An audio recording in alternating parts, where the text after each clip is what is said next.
And welcome to another edition of Thoughts of the Round Table with me, Matt Rebar.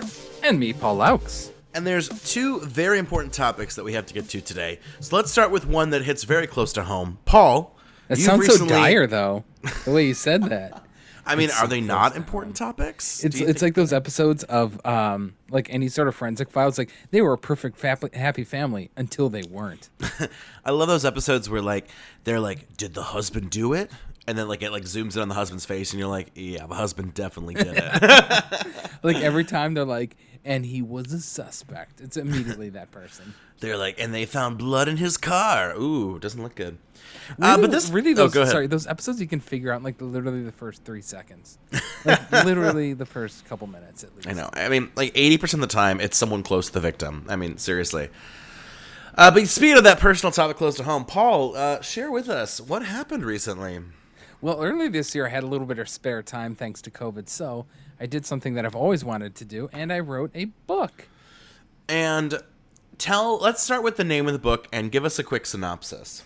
The title of the book is We Always Find Ourselves Here, and that title has been in my head for a long time, actually, and something I don't know. The thing is, I didn't want to say wrote it around that, but it's kind of like it kind of fit with what I always wanted to do. And so the long open-ended synopsis of the story, which, it's funny enough because I wrote this and everyone's like, well, what's it about? One of the hardest things I've found out that is writing a 220-page book is the easy part. Summarizing it in a paragraph is extraordinarily difficult. Oh, I hate to be the bearer of bad news, but currently in my master's, we've actually talked about this. If you can't summarize it in a sentence or a paragraph, there's a problem.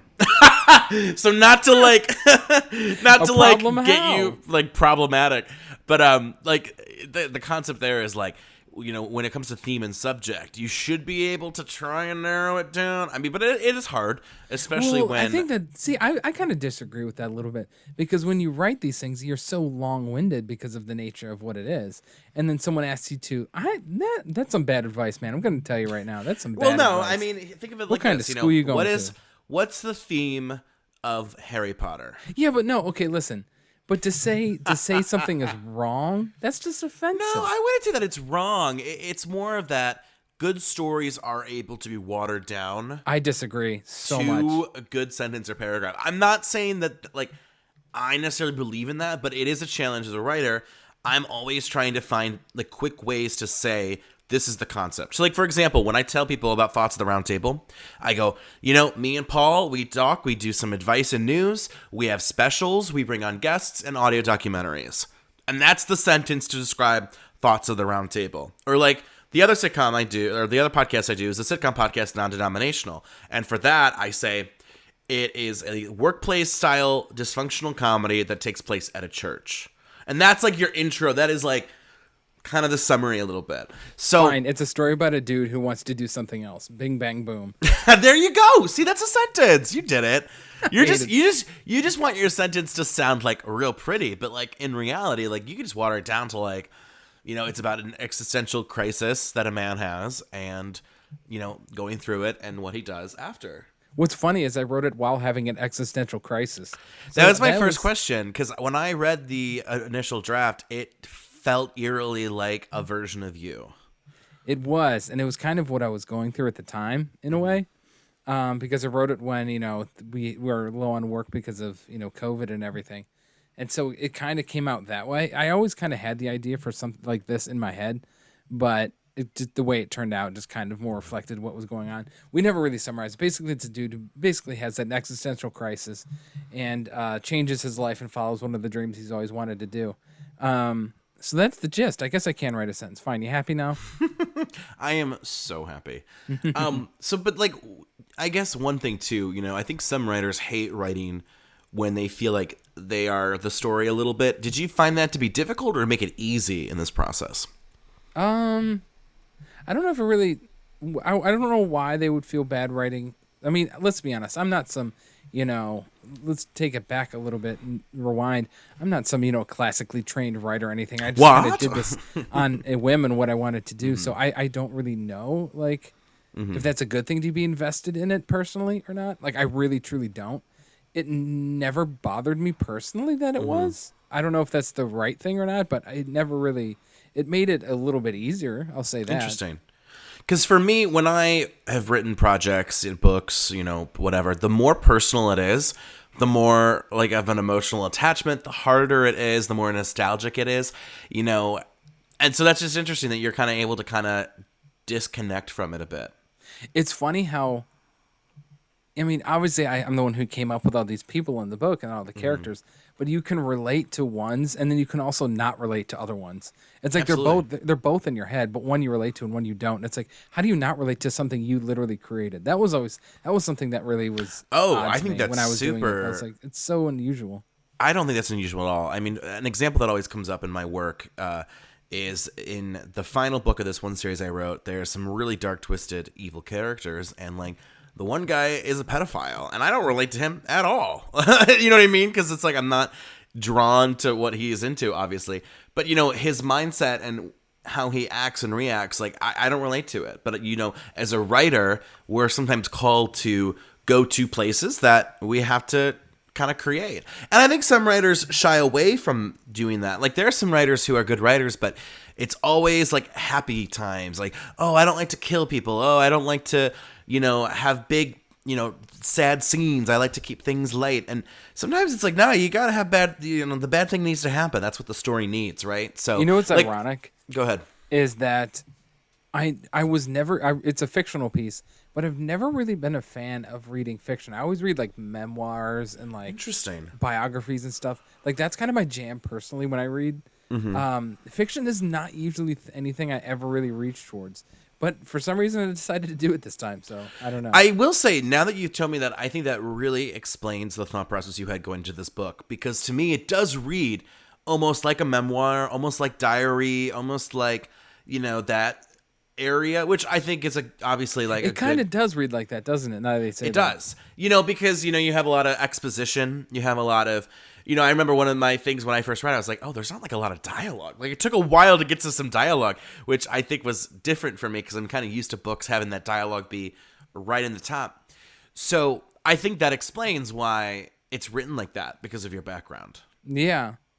I don't know. It's funny. I just never really. I always wanted to do this, but the what's really weird is it took me about a month to write this, but it took me about 9 to publish because of the just the writing is almost the easy part. Getting through the editing, the revisions, the editing again, sending it off to this person, sending that, and then finally getting it through. That was the more nightmarish part, to be honest. And I gotta tell you, I haven't really been writing long form lately. It's been a lot of scripts. Haven't you written like 17 novels? 34. Why don't you publish any of them? Frankly, it's just because of the editing process I don't love. And I do have a few projects. Well, I did put out, and it's still up there. I gotta say something. Hold on, before you move on. I know. Let's see if I can explain this. I know your problem. You love writing and you love creating.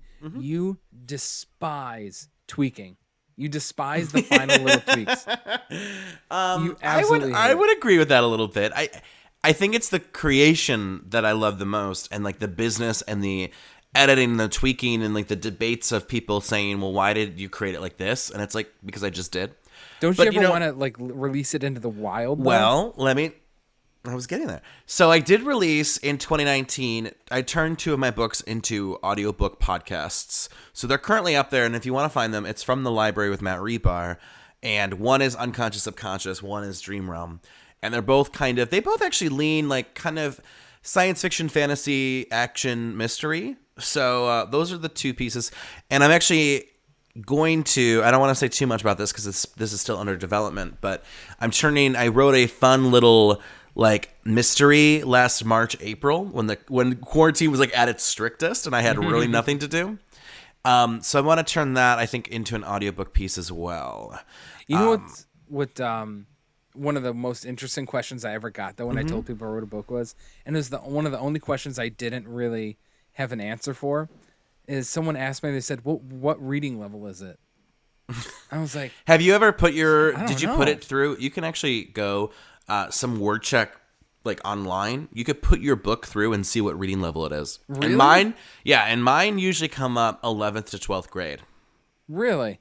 Yeah, and that Mine's makes probably sense skews because a little bit younger. I'm not gonna. Mine's probably like young high school. I would. And assume. I think why it makes sense because I do have a wide vocabulary. I do have like that really intensive, word choice for sure. But like, dialogue, you can't have all your Intense characters. themes. It's like you when you can't watch a have TV show and it says rated, R for intense themes. That's your book every Yeah, time. right.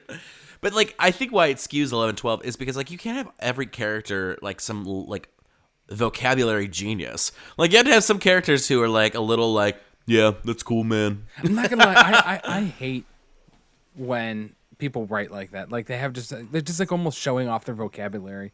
It's like that's not really. Well, I think it fits in a purpose. I love like, for example, I love metaphors a lot. So like, I'll use in my writing a lot of metaphors, and sometimes it comes across a little complex, but like I think they're beautiful. But like some writers don't do that, and some writers You got to be careful with them because it can sound. Metaphors can be either really nice or really corny as hell. Like you. I agree. I pride myself on not having those corny metaphors. But like I was just reading a book where like the first two sentences or like the first chapter had like two cold as ice metaphors, and I hate cold as ice the most. It's like icy cold stare, that's fine, or like icy cold demeanor, that's fine. But when it's like cold as ice, I'm like, oh my god, like what that. Taylor Swift. Not even Taylor Swift. That's like I don't even know. Like someone I got a question for you though. Yeah, go ahead. You read one of the first editions of the book. Yes. Have you bought a book? Like bought it yet? Yeah. Well, I thought I had an Amazon gift card and I can't find it. So I've been trying to find my Amazon gift card to buy your book. On my booking ass. Well, I don't want to give Amazon any more money than I have to. So I'm trying to find that Amazon gift card. I think it's like in the process that of might moving. have been the best response to like, have you got my book yet? Is I gotta find my Amazon gift card first. Can I please put that on the social? Because that is absolutely. That is one of the best responses I have ever heard. Yeah, if I can't find it soon, I will buy the hot off the press copy though. Oh but man, I've been trying to. I'm like, where is it? I also don't like pressuring people. I really feel weird about that. Oh my god! So can I tell you a secret? That's the biggest thing I hate too. Is like, buy my blank. When people talk about my music, can like I say oh, go ahead. Yeah. Sorry, I just want to interrupt because I'll lose this thought, and it goes into what you're saying. I don't want people to buy it because necessarily I want the money. Obviously, I get money from it, which is nice, but I want people to read it. Yeah, I really do. One thing that I like, for example, my music, you can buy my music on like iTunes or Amazon or whatever. And I tell people, don't you dare throw down $10 to buy my music. That's ridiculous. Like, just stream it for free. Like right now I'm looking, if you want, you can buy like Charcuterie or Hot Intern for 99 cents. Or if you want to buy the Hot Intern album, it's $9.90. Oh my god! Do you set those prices or do they? No, they set it. I don't touch it. It's such a random price, $9.90. I know. Maybe it's like a discount. Maybe it was $9.99. They put a discount. They put your thing on clearance. They said it's get 9 cents off if you buy these hot bops from Matt Rebar. Did they put hot bops or did you? No, I'm just saying like that's the advertisement. Like. Oh, I was gonna say. So I mean, looking back at this process. You said the writing was easiest and the editing you found to be the hardest, correct? Yeah, that was difficult. Because you didn't want to move stuff. You're like, I think it's good the way it is. And then someone else will rate it, but it really shouldn't go this way or that way. So that was difficult. And let me tell you, one of the worst was the grammar editing. Oh my god, that was the worst. Because naturally when you write it, you're flying through and you just kind of miss things or whatever. You put two words. My God, the grammar editing was honestly the worst part. That was I agree. Worst. The grammar thing always gets me tripped up, and it's like, and that's why I've never really seriously considered like, I mean, I have some pieces that are ready, and I've been looking into it. I think since you've talked about it, it's gotten me looked into it. But like, it's just like, oh man, I instead of spending 40 billion hours editing a piece, I could be creating 4 new pieces a little bit. Like it's that mentality. So.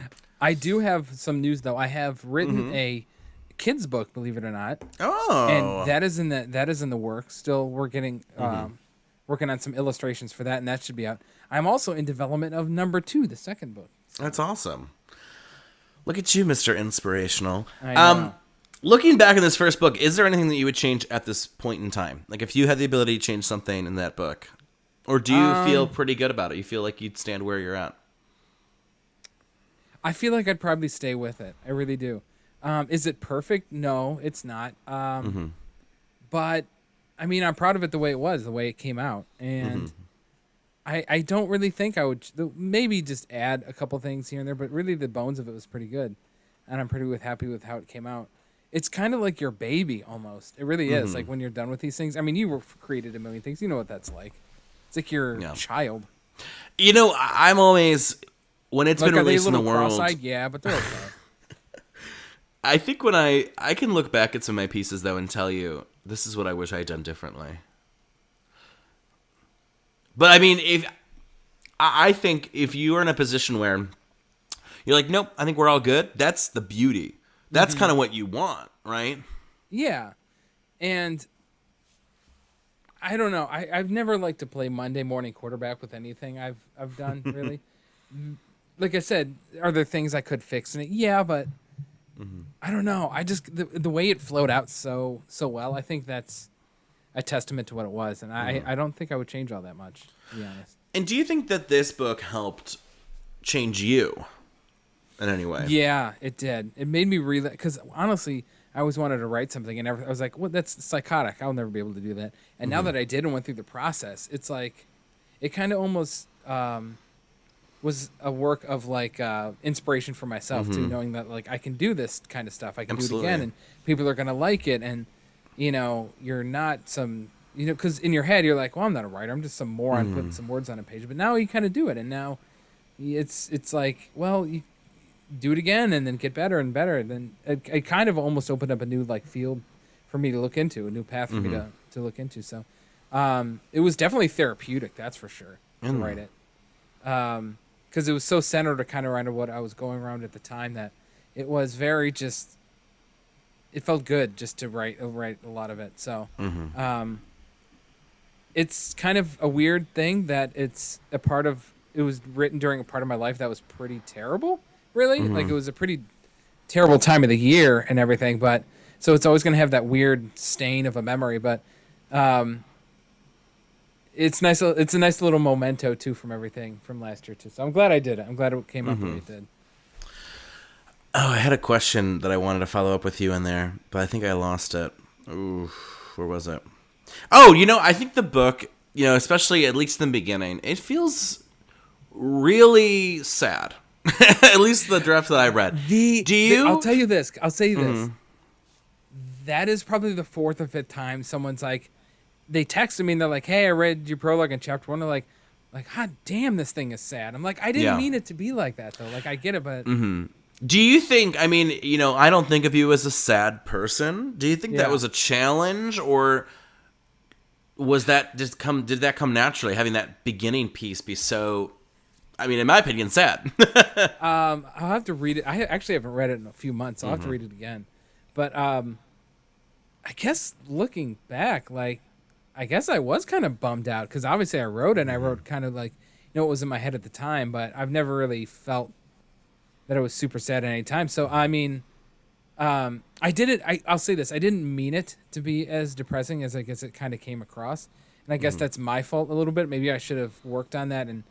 But I mean, again, I when I wrote it, I didn't think it was that emotionally driven, but I guess it was. So, yeah, I don't know. It gets better. I promise. It's the funny thing. It does. It builds up. It's a happy story in the end. Yeah, it is. It is. It takes a minute. And I think that what it poses is a lot of questions that I think a lot of people our age group are going through right now.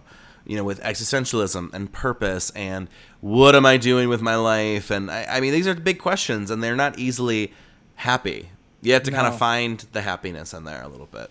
One of my favorite albums ever. It's called Life Sucks, Let's Dance by Real Big Fish. It's the best. Those guys actually, going back to your music thing, I interviewed them once on the radio. And it was like 2009 era, back when, you know, downloading music online, like Spotify wasn't a thing or anything like that. And so basically your choices were buy the albums or get it illegally online, which was the latter most people were doing. And I actually asked them, I was like, do you care about people illegally downloading your music online? And the guy was like, I don't give a shit about that. He goes, we don't get much from our album sales anyway. As long as they come to shows and buy a t-shirt, I don't care. Yeah. And yeah, like, that's they where were you get serious, your too. money Like, is the tour. They're like, we literally don't get any money from that as much as you think. Like, we get money from T-shirts. Like, Yeah. so if it gets you here and buys you get a T-shirt, then hell yeah, whatever, go for it. Well, any other questions or any other things that comes to mind about this book right now? Not really, man. I'm just glad that I did it. It was really Yeah. I was really happy I was able to do No, it. absolutely. And it's sitting on my bookshelf right now, and it's Hey. I don't know. It's just I've sold 50 so far, and Woo. it's cool to think about. It's like, hey, 50 people have read this thing that I wrote down. So I think as any writer, the concept's always like, this is what I need to write. And I don't care if 5, 10, 50, 500, 5 billion people, like, this is what I need to write. And if even one person resonates with it, that's great. right. And that's beautiful.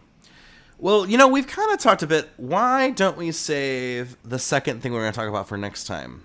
I was literally just about to say, Well, Paul, I'm really excited that you've done this. This is one thing that I'll eventually get to as well once I get the patience in me.